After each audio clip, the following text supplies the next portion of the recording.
Good afternoon, participants. Welcome all to the PLEA webinar. Today, we discuss the career opportunities in real estate law. We are delighted to be joined by Advocate Divya Malcolm and Ms. Raina Vaidya. So, I'm so happy that we are doing this today. Thank you so much for joining us. Thank you, Malvika, for giving me such a nice opportunity. Thanks, Divya. Well, thank you, Malvika, and I would also like to thank Plee and thanks for the wonderful introduction.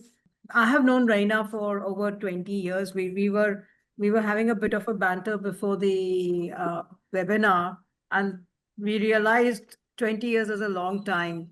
I've always known Raina to be in a corporate capacity. So what is life like on corporate side of law and the importance of real estate law in a corporate? Can you just tell us a little bit about that? Yeah, sure. So actually, after juniorship in district court, I joined corporate. I'm still in a corporate side always in my throughout career. So I have been into the engineering and infrastructure company first. The participant must be thinking that engineering and infrastructure, what real estate laws is needed in there. Yes, you are right that engineering and real estate, the main focus is on the subcontracts, tender documents, certain engineering contracts. But real estate is also a base of every organization need real estate laws. So in the engineering contract, even for the we got the tender of certain good amount, and then we have to put the scrap. For that putting the scrap, we have to get into the lease deed. Some management is going to stay uh, uh, in that specific region, so we have to have a leave and license agreement for the management. Again, for the long lease for the branch office, we have to build a branch office to overall see the development of the project. So every time the corporate is not giving the work to the outside lawyers, the law firms. In previously, yes, it was they used to give the every small work to the outside law firm, but the cost effective, the cost is also nowadays very concerned, and then they put the internal law department to give the to do the due diligence of the land, to vet the documents such as leave and license, long leases, and then the internal department has to do the due diligence and get into the documents and agreements. Yeah, besides being cost effective, the other advantage is that when the management is briefed by their own legal head, the level of responsibility, somebody from within the organization is briefing them. So they tend to have greater faith in, or there's greater skin in the game. Correct. See, if you want to brainstorm, I have noticed many times external law firms give wishy-washy opinions. You can't take a Yes. call. After all, based on your report, based on a report of an external counsel, the management has to take commercial calls. That an in-house corporate lawyer cannot afford to do, talk in a Yes. wishy-washy manner. Correct. So engineering, again, we need real estate in the way I explained. Again, the finance banking sector. Now, certain good companies like JPMC, Morgan Stanley, they are taking the entire building as their offices. So they need, of course, they need the external lawyer for title due diligence for the uh, land. But in-house real estate lawyers are very essential in these firms also nowadays. Because of the cost cutting, again, you have said rightly that internal law graduate is giving the opinion which is profitable for the organization. Hence, this real estate laws is very essential, and it is actually usable for the all other sectors other than real estate. So real estate, yes, it is the primary business, and you have to give all your opinions related to real estate, but other sectors also it is very important, I and think it that's is very, sorry. usage is more nowadays. No, it's a very valid point that not only real estate and engineering companies require a real estate expert within their organization, within their legal team, but also stores, retail stores, because every time a retail brand decides to open up a store, there's a real estate requirement. Automobile companies. I know of Yes. automobile companies when they decided to have service station across India on pan-India basis, they hired a real estate team. So there is no doubt that real estate is germane to any business. Yeah. And one more thing I want to add, in certain, now after COVID, after long hours of journeys in Bombay, the companies are looking forward in a different structure. So they actually get into the service agreement with certain, like we work. They are getting the certain conference rooms and the sitting arrangement, and we have to sign the service agreement. So for the service agreement, also vetting and everything, the in-house lawyers are doing it. So real estate laws are very important nowadays for all the sectors.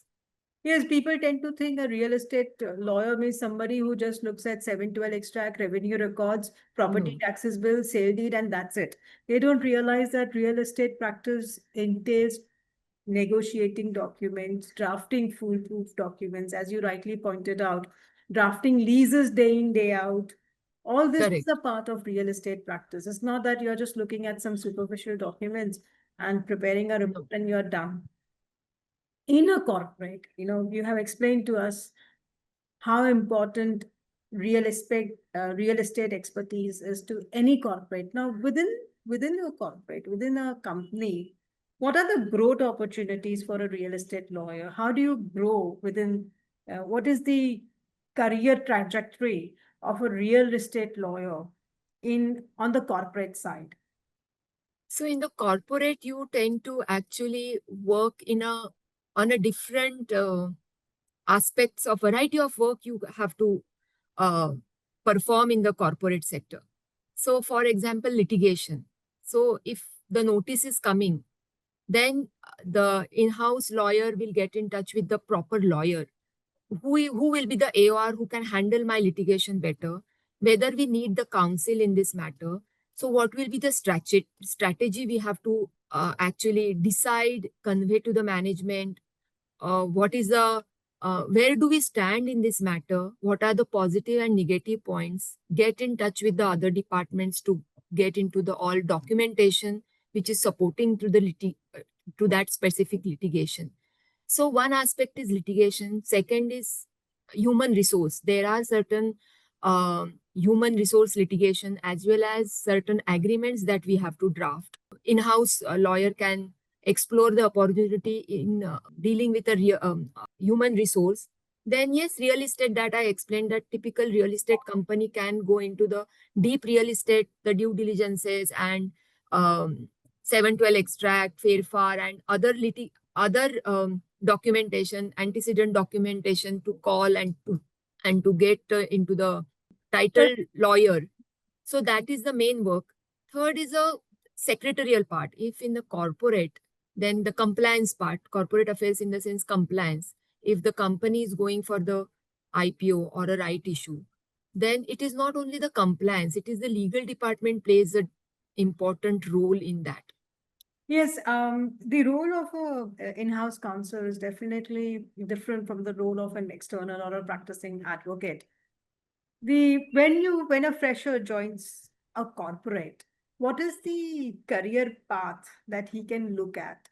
I understand as a person, as a fresher, or anybody in a corporate is required to, from my takeaway from this conversation is the first the opportunity that a fresher gets, or any person in a corporate, is to work on a variety of matters, Yes. unlike a law firm where often a person is compelled to to just work on his specialization. In a corporate, you get to handle litigation, you get to handle drafting, you get to do title due diligence, but that is at a and as a fresher you would be hands on various things, maybe at mid management level.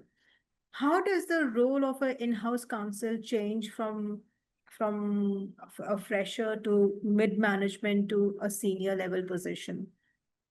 I'll give you my example because I joined in a listed company, a very good branded company in 2005. And first I worked on legal budget. I was not aware that what does it mean legal budget. Then the senior told me that in future, what we are expecting to have the cost on the litigation, on the stamp duty, on certain matters, I actually worked on a legal budget first. So how to prepare a legal budget? What does it mean? That I worked on first. Second is keeping the original documents. Yeah, it is a very basic. So I never thought that I am a lawyer and I can't do this, but this is a base. This is a base I actually my senior has given me the opportunity to develop in such a manner. When we go for a juniorship, again, we go with files and just attend the matters. It is the same way in corporate. Your senior will not give you the opportunity to lead certain negotiations in the agreement, but you have to do the groundwork, which I did. First, I told you the budget. Second is the data room, how to store in real estate company. Data room and storage of the real estate document is the most important because the real estate is based on the original documents. If the original document is lost, if it is lost, then we all know the procedure. We have to do FIR, we have to give the public notice. So storing of the how do we store it? How do we store the 712 mutation entries, revenue records, and antecedent documents? How the numbering is given? I learned that way. Then I started my drafting with a small document like non-disclosure agreement. So it is a gradually going into the drafting and vetting skill and then come into the negotiations. Nobody is giving you the opportunity at one first day that, okay, you negotiate because you are a lawyer. No. So in corporate, you have to think law. Yes, it is our base. But sometimes you have to give the decisions which is profitable to the organization and organization's business. The legal department can't take certain decisions. They have to tell the opposite party that I'll come back to you after taking the go ahead from the management. So the freshers, I have seen now I'm on a senior management role. So I have seen the freshers, they expect too much. So my advice to them is that be focused, ask questions, be responsible for your work, be a team player, do bonding within your team. So these even soft skills are also very important in developing our personality in the corporate, because we have to deal with many people which having a different temperament. We have to deal with many other departments in the corporate. See, today when I was into the engineering company, I have to deal with the contract department day and day night. That the contract document is engineering plus law. So for the engineering aspect, I have to deal with them. That if I give such mitigation for certain deadlocks, whether it is feasible or not feasible, I have to ask the contract department that should we put in the management slide that this mitigation is favorable to us. So it is always a joint work. So being a team player, listen to the other people that what is their thought process in certain clauses, and then you can develop yourself. So in juniorship, I was actually compassionate. I used to ask many questions uh, to my senior. I was responsible. So responsibility, team player, handle certain situations in a calm mind is also very important. For certain things, you can keep the open points and get back to your senior and the management that what call has to be taken. You cannot take a call as an individual because you are representing your company. And that is why it is expected to close the document maybe 80 to 90% and 10%, for example, certain clauses you have to get back to your senior management and then take a call looking at the opposite party, whether we have to get on board that opposite party, that third party or not, that management will take a call. And on the senior level, you have to manage your juniors. So again, temperament issues are there. There are certain issues which junior, nowadays I have seen that I'm a lawyer, this is not my work. So uh, I tell them that don't think that way. This is not my work. This is a groundwork. I know that. But that is also important because one day you are becoming senior. So in the senior level, you have to manage team. You have to be sometimes strict, but sometimes liberal. Understand people, humanity touch should be there. Every time you cannot be very strict always. So this gradually I have changed, and thanks for asking me this question. I started in 2005. So I recollected, I started with legal budget, then data room, making index. That work I have done, making index of all documents. Why it is important? Because when the company is going for IPO, due diligence is starting, you are all these documents and the index is so foolproof that your due diligence is starting very quickly, and then you can concentrate on the law point where the opposite party is asking in the requisition list. So you are not searching the documents at the 11th hour. Your base is ready. So getting the base ready, you need to actually work on that. So thank you for asking me this question. I started with indexing. No, I completely enjoyed your listening to you and your answer and hearing about your journey. I wanted to, in fact, when I asked the first question, my next question was, what are the qualities you look for in a fresher, which you answered very fully. My takeaway was that you would like to have the qualities you look for in a fresher is firstly ownership, hands-on work, willing to work, not having any airs, willing to assignment given. And Yeah. I believe that as you grow within the organization, you get the opportunity to be the front, you get the opportunity to negotiate.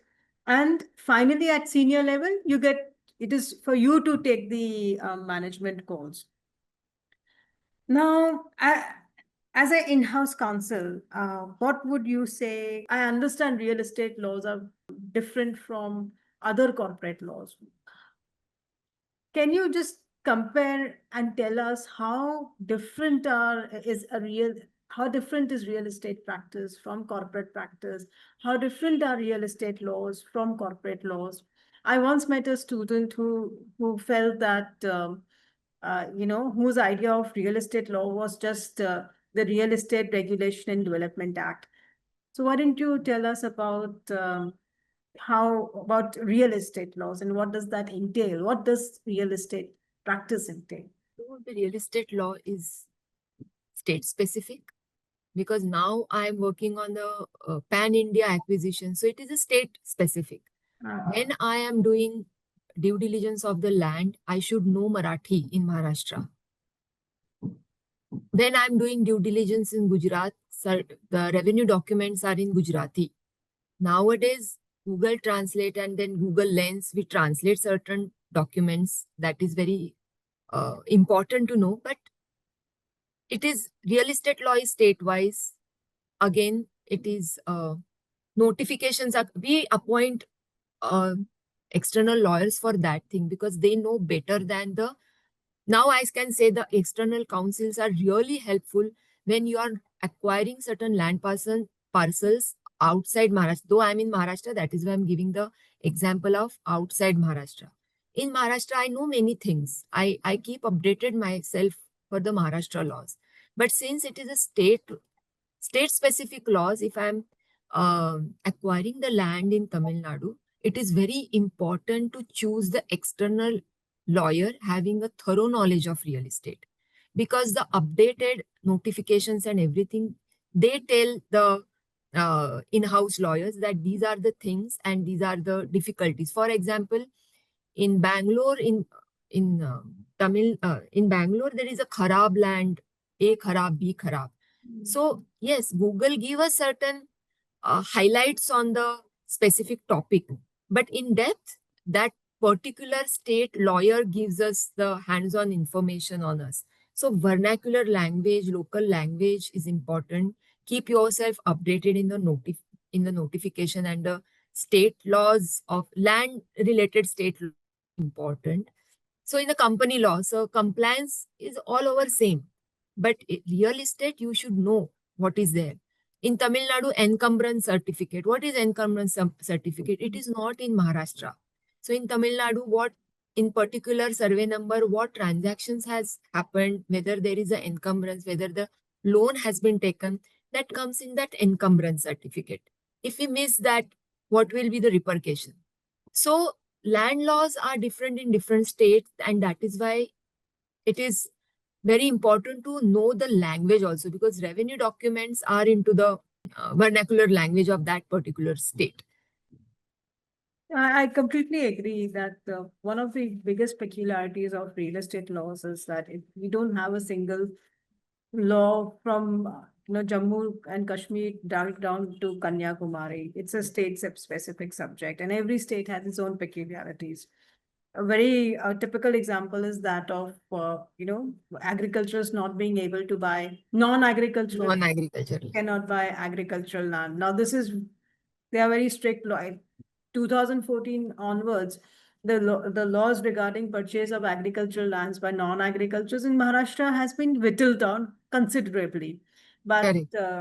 Gujarat, the position is more or less the same. Rajasthan doesn't have such a law.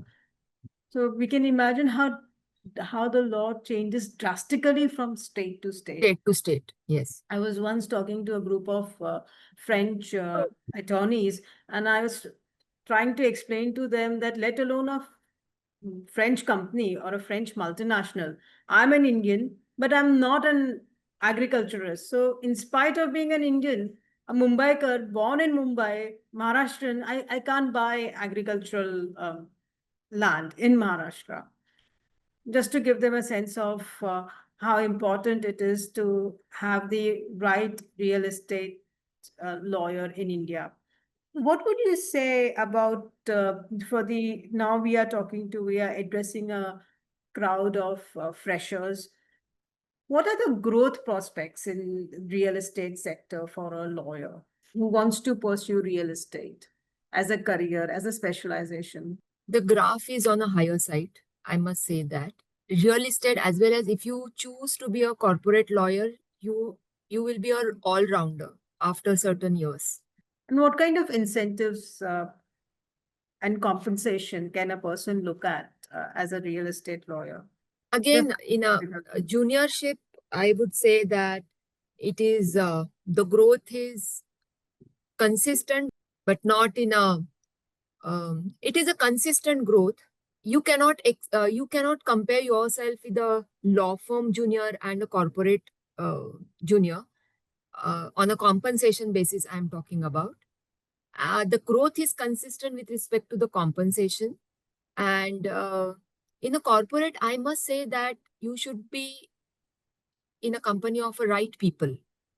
The legal head role is very important, because in corporate, as well as you must be agree to my point that nobody is actually teaching you something, but you are learning many things by observing how the legal head is behaving with the answering certain questions with management, how he's dealing with certain difficult situation, how he's writing mails, how he's giving the how he's balancing everything, means business perspective also as well as the law perspective also, how he's taking certain decisions. So you get to learn many things from the legal head and the right people. Not only the legal head, as I rightly said, in a corporate you have to deal with many departments.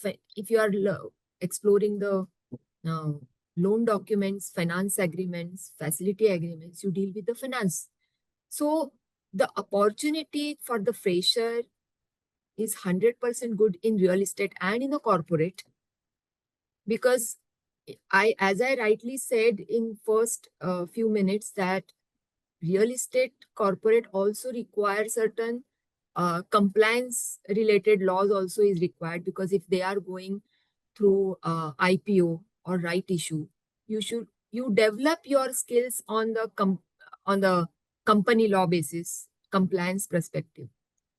No, I completely agree with you that everything cannot be judged on the basis of compensation and salary. What is important is growth at initial level, the kind of exposure you get. And with the right senior, one can flower, one can blossom. It is It you is have to important. work 24/7.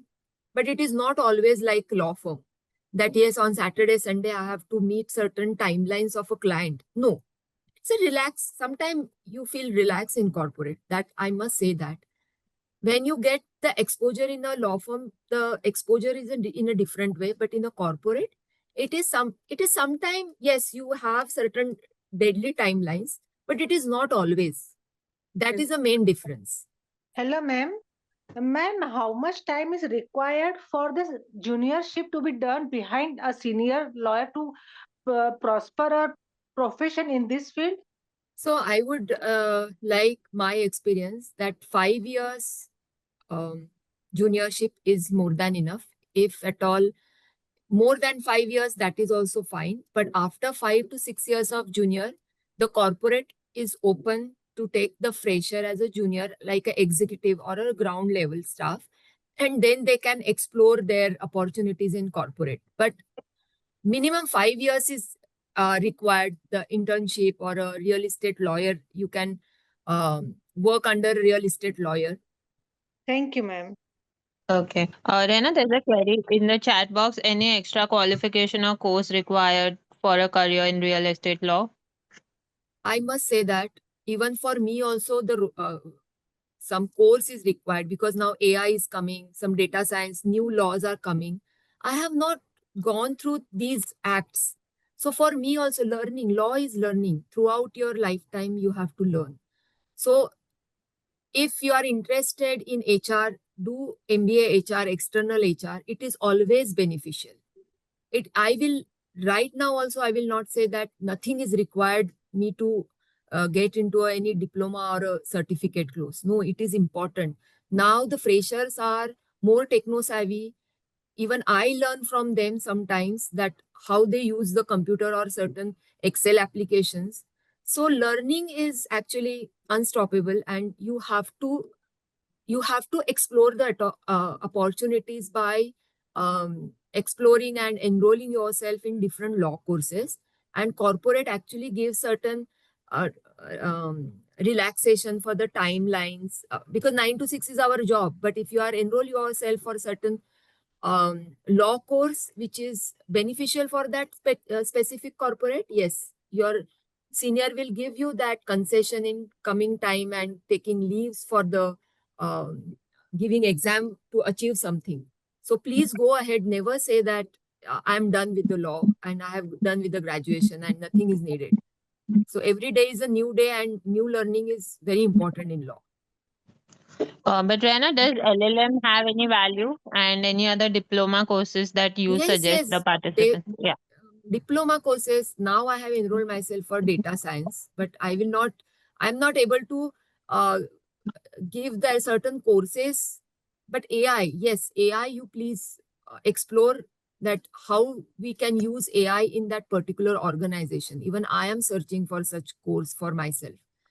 So real estate came new into in 2016. So we all explore in a fresh mind the real estate law.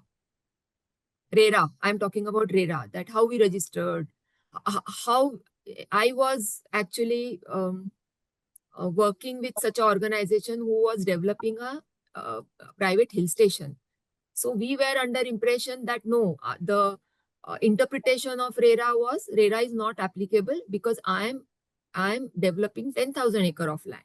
But then we had extensive meetings with the um, RERA authorities, and then how we segregated our buildings and villas.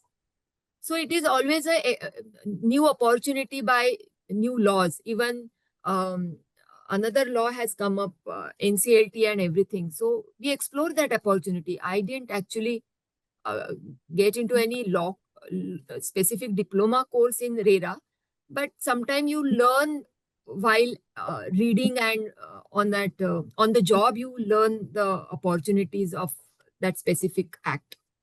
Okay. So Divya, a participant just raised a query if there are any courses that one can take for a successful career in real estate law. So Rena just shared her perspective. What is your take? No, I agree with Raina that learning is not a it's not a one-time exercise. We are all students. I can't say that you have to be keep up with the changing laws. You have to keep up with the times. All I would say is, as soon as you get your LLB, nothing can replace transactional experience. Focus on getting transactional experience. If you keep on gathering degrees, LLM, PhD, there's no end to it. And you have to at some point decide what you want to do. If you want to be a professor, well and good, master, no education goes waste, but it cannot be at the cost of transactional experience. Today, when we hire and when we look at resumes, the first question, what the first thing we look at is the nature of work done. The complex, what are the they are always in any sector, there are certain transactions which are plain vanilla. Certain transactions demand more than the knowledge of law, then more than this, say, more than your basic principles of the Transfer of Property Act. As Raina very rightly pointed out, real estate has its own peculiarities. It's governed by, each state has its own laws, especially governing agricultural lands. So when we look at a resume, we see what is the nature of acquisitions that the candidate has done. How comfortable is he with? Does he know any vernacular language? So if you're looking at practice, then focus more on getting experience, and whatever you do in the first 5 years of your career, you end up with that as your specialization. Give more effort to your chosen specialization. That's what I would say. It's not that if you Awesome. do an LLM or a PhD, you can just walk Hmm. to any corporate and ask for the cream of real estate work. Yes, agreed. I want to ask certain questions because you You being want a to roast me. partner of a very good law firm and then now you are a founder of Malcolm and Malcolm, how this transit is, uh, how you are dealing with such transit, and what is the difference being a partner and being a founder? So I'll tell you how I'm dealing with this transit. Firstly, I need to thank friends like you. When I started my law firm, and I spoke to Raina about it. Raina is a good friend, and I can never thank her enough for the manner in which she held my hand and literally put me on my feet. That, I think, is requires generosity of the heart. I was just telling Malvika, now I have known her for 20 years. When you start out as freshers, your friends will at one stage will be your biggest guides, will be your biggest mentors. Nobody will help you better than people whom you know. So when Raina mentioned something about bonding does not mean you get drunk and Yeah, go on these, go to fancy resorts and dance in the rain. Bonding means making genuine relations, genuine friendships. And I think I've mentioned this in an earlier video clip as well, that nobody gives you work because as a junior, you used to, every Friday you used to go get drunk with your team. People will give you work because they feel that you are sincere and they are in safe hands. Well, the difference between being a partner and having my own law firm is greater flexibility. I have a free hand. I can do what I want. I can structure my organization in the manner I want, and I can build a brand. I was just, talking to Raina this morning and I mean, we were just talking about how people remember brands. I'll be here for another 20 years. I'll be here for maximum another 30 years. But Malcolm and Malcolm as a brand will live on. Just to give you a small example, L'Oreal. We all of us know L'Oreal as a brand. Today, it is the richest woman, richest lady on earth is Francoise Bettencourt, who's the L'Oreal heiress. But Bettencourt Meyers was not the name of the founder. Bettencourt was the name of his son-in-law. The founder's name was Schaller. Today, we don't talk about Bettencourt. We don't talk about Schaller. We talk about the brand L'Oreal. So the biggest pleasure in having my own law firm is building a brand. And of course, my favorite, there is no money, honey, in having your own law firm. My second question is that when you choose the junior for internship with you, what do you look into the freshers? Because since it is a freshers session, so I want to know from your side that 10 resumes must be coming to you to have certain internship for specific period. Then how you choose that junior? We are really on the same page. Thirst for knowledge, hunger for knowledge is a prerequisite, I think, in any organization which is hiring numbers. So we look what we really want is somebody willing to work, somebody with a high level of enthusiasm. And the HR these days have come up with a term called quiet quitting. Quiet quitting means somebody who does the work but not fully. Hmm. So the thing that we look for is enthusiasm, thirst for hunger for knowledge, willingness to work. Very much, we are on the same page. Very Yeah. much the same qualities that you were looking for. We don't expect the freshers to know all the regulations and all the notifications. First principles should be in place. I mean, law has become so complex. It is impossible, let alone a fresher, it is impossible for any person to know everything under the ecosystem, but his first principles should be in place. Okay. But how do you groom them? How do you groom them? Because every person is different, temperament is different, interests are different. So how do you deal with that? How do you groom them? So they will remember you after maybe uh, if somebody is coming for 2 months, but that particular junior is remembering you throughout his life. How do you groom So them? frankly, we believe at Malcolm and Malcolm, we believe in happiness quotient. Be it a junior, be it a client, we are very mindful of the happiness quotient of the person with the law firm.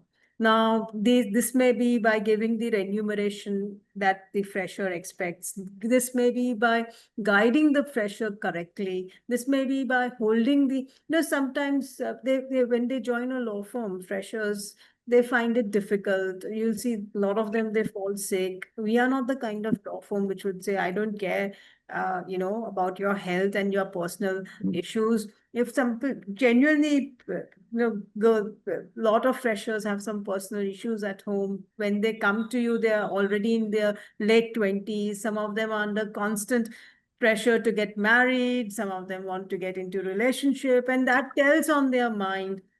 So the best thing to do is to look upon, be it your client, be it your juniors, they are all your family.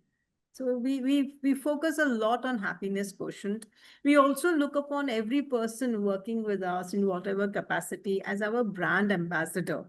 So if somebody has interned or worked with us, at least on the research work given, he should be he should have a certain level of expertise, so that tomorrow if he goes elsewhere, tomorrow if joins a corporate, he joins another somebody's chambers, he should be able to confidently say that yes, I had dealt with similar situation. I The case law may change, but what we believe in doing is fostering the ability to know where to look for the answers. So yes. So we are on the same page because I, as a senior management, even I look after the juniors. Human touch should be there. You have to groom them. You have to be patient with them.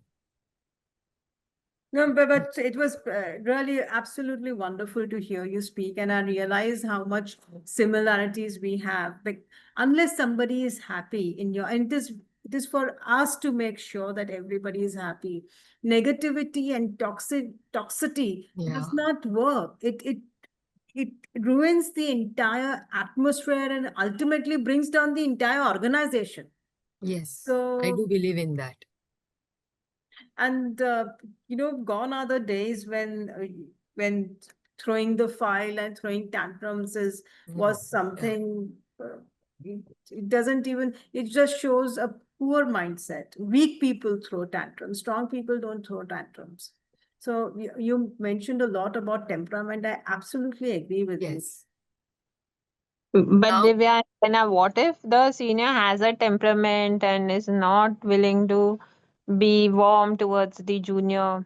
Um, so what should the junior do then? See, as a junior, when I was a junior, we had to deal with all types of situation. Focus. Your focus should be on your career growth trajectory. Every situation teaches you something.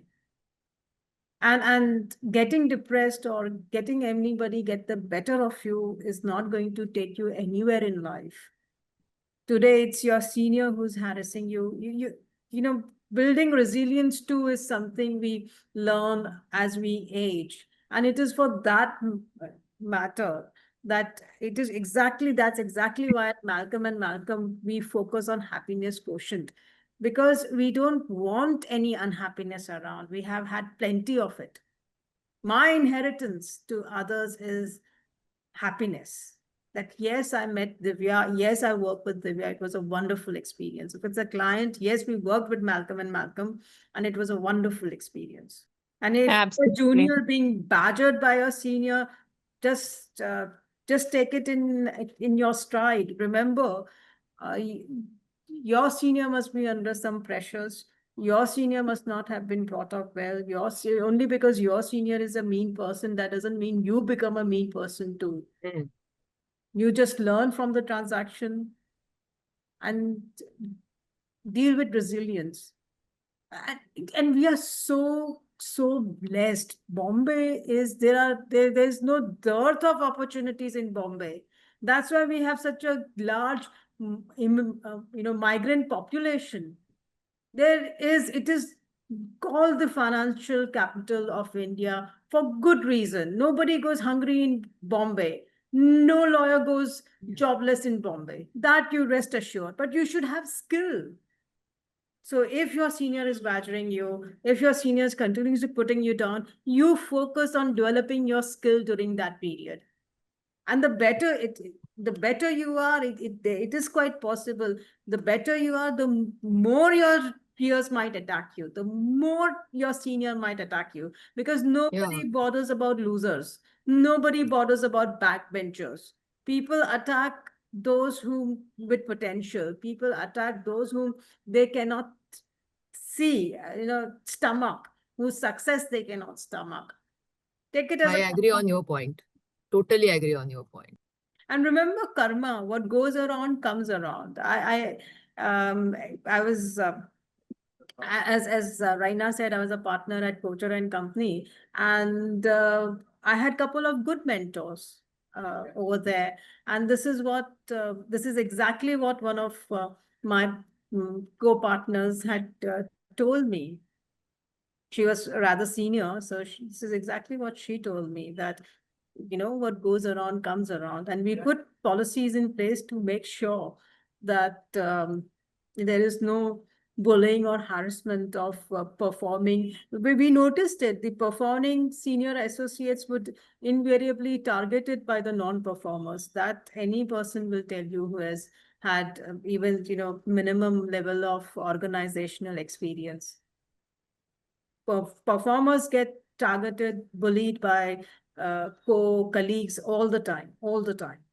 Even at school level, even in a college. It's human nature, I think. Yeah. Yeah, yeah. Lena, do you have any more questions? No, no, no questions to Divya. Okay. So actually, I wanted to ask the both of you. You all started almost 20 years back. Those days were different. Now we have internet, we have technology. You all had to read big, like for a research, you all had to go through big fat books. And there was a lot of patience required, lot of sincerity required. Now times have changed. We have technology to our aid. We have Google, Chat GPT, Manupatra, so many softwares. So what is your advice? The younger generation is letting technology replace them in a way, like letting technology do all the work, not doing the learning. What is your Are you understanding what I'm trying to say, what the problem is now? We have to use technology to support us, and not like later on it will replace us. What is your advice to them? If my question is clear to the both of you. Yeah, technology will not replace us, not actually the lawyers. But I will suggest that use the technology in a wise way, because I like the AI, because I use the AI to develop my specific clauses. Because even I am exploring AI how to use in my day-to-day activities. So it is always profitable to use the technology, but build your connects. So what Divya is giving me certain information with respect to the land laws, that AI is not giving me that information. So build on your connects, your freshers. You connect with your other associates, other partners, other friends who are into some different field, because over the period of time, they are going to be your helping hand and not the AI. Because AI will give you a um, specific what you call help in a specific manner, but your connects have a hands-on experience, day-to-day experience in that uh, certain field. So use the technology. Technology is for the betterment. I'm not against technology, but don't rely on the technology. Have that human touch and develop the connects. That I can suggest fresher. Divya, over to you. Yeah, wonderful answer. And I completely agree with Raina. I think no doubt we are great friends because the thought process is almost identical.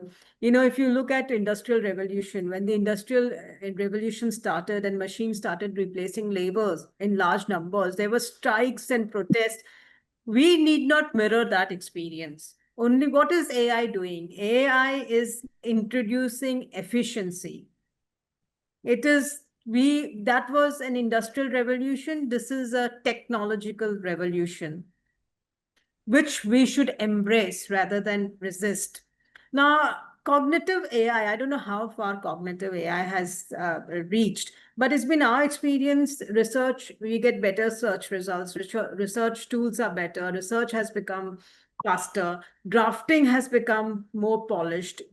You need a clause, you'll get 10 examples. You need their uh, what shall I call them, programs and apps meant only for drafting. Proofreading has become a lot simpler.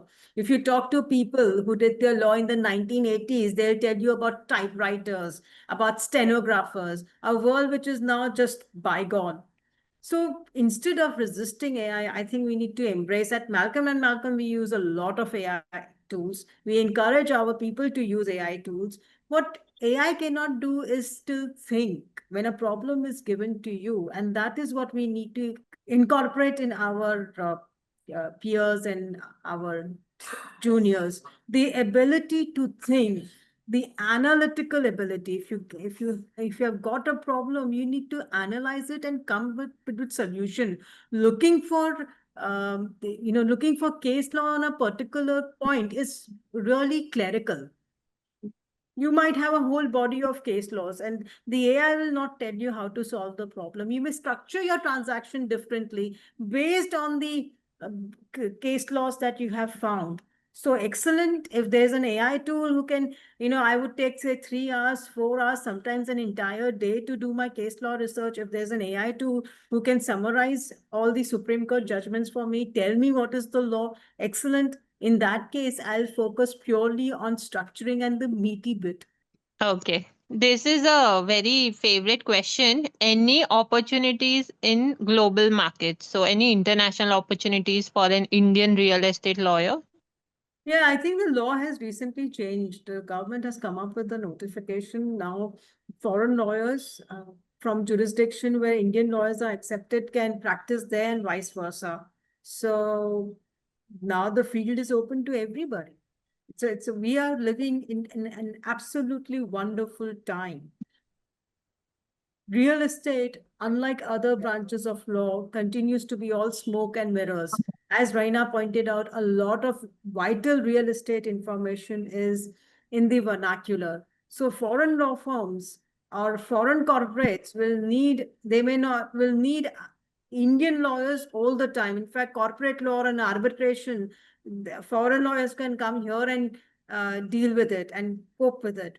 But real estate, they will need a real estate hardcore real estate lawyer, as much as our corporates need hardcore real estate lawyers from a particular jurisdiction.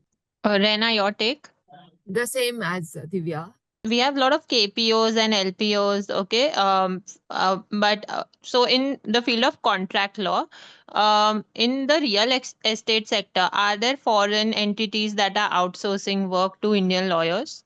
Yeah, definitely. They are using external lawyers for transaction documents, certain for the entire transaction. And because I have been using, we have been using actually the external lawyers, and the internal counsel, the role is to bridge between the external lawyers and the management.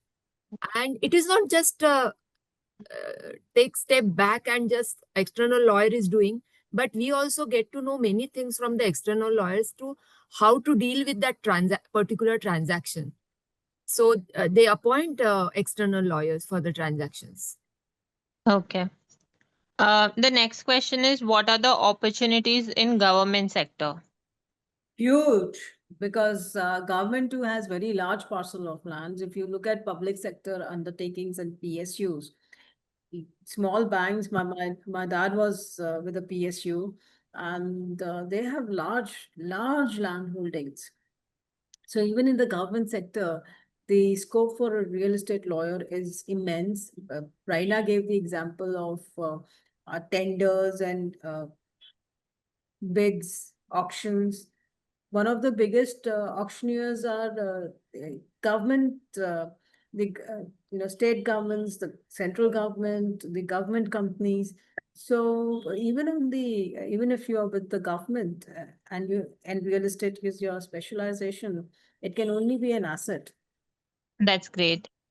Rena, And I the think. opportunities are more. You have to only grab that opportunity. That is the thing. And be focused. The opportunities are ample. You have to be very instant to grab that opportunity and be focused and be there for some time. Okay. The next question, what are the challenges faced by a woman lawyer? Raina, In- would you like to take that? There are no challenges. It's in the head. There is no such thing as the glass ceiling. I don't want the women, all the girls, all the women on this webinar to think that womanhood is a liability. I want them to think that womanhood is a strength, not a liability. So It is a there's no. and to be very honest with all the participants, your rider is here, your intelligence. Forget the gender. People may think that she is a girl, she will not able to give the presentation in a proper way. You just forget your gender and give your presentation, give your 100% to what you are working. Gender is not important.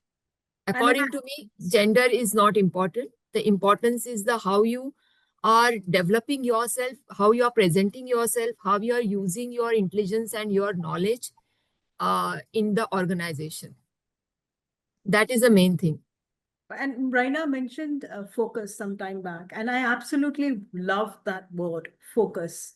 There will always be circumstances, there'll always be people wanting to detract you. If you have your focus right, nobody can do anything.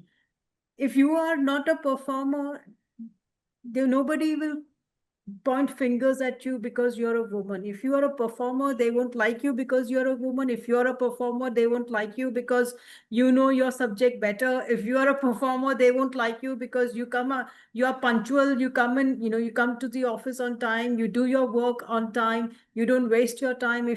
So there's only one mantra to success, that is focus. Absolutely. The next question, what is the scope in work relating to converting a non-agricultural land into agricultural land for a real estate lawyer? Are there enough opportunities? See, the actual task of doing, of converting is not in the hands of real estate lawyers. Either there are certain guidelines. The person who owns the land has to make those applications. So licensing kind of work is done by architects, and it's not a kind of field. See, brokerage is different, licensing is different, and real estate lawyering is different. So it's not the kind of field that I would ask any real estate lawyer to take to. You can always advise, you can always vet the applications, but actually to coordinate and do the licensing bit, I have my reservations. Same here in the corporate also. For the licensing work, the licensing department is different.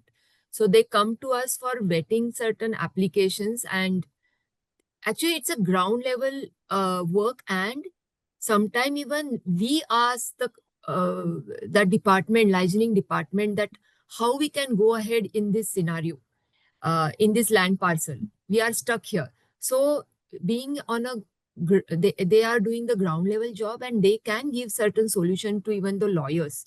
Divya must agree to this, but even I have certain reservation. I am into the legal department and not on in the licensing department. So So the licensing department has hands-on experience because they are the yes, ones who interact with the officials, with the officials. clerks, follow up. But if you take that as a career, that is not really lawyering. There's a difference between licensing and lawyering. I mean, it's good to know the process. You can be involved in the process as a one-time experience, but I'm not sure whether it will be appreciated, if you say spend 5, 6 years just doing that. What will be appreciated is whether you understood the law, whether the law was correctly applied. And as Raina rightly said, we just vet and make sure that everything is in order. Okay. The next question: what form of internships should a law student do in order to have a strong career in real estate law? And also, what is the importance of doing internships with law firms versus developers and regulatory authorities like RERA?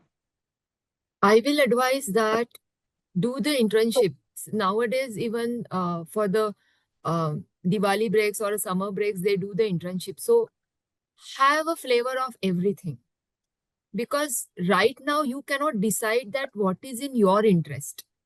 What you can develop interest in, maybe RERA authority, you can develop interest in a district level lawyer, because district level lawyer, for example, I can give you the example, district level lawyer can take the very good cross examination, but council can't. So this is a different, that doesn't mean that council has a different role. District court lawyer who is taking the cross examination is a different role. So I can advise fresher that have a flavor of everything and then choose your path. That where is your interest? Where is which field is interesting for you? But have the flavor of everything.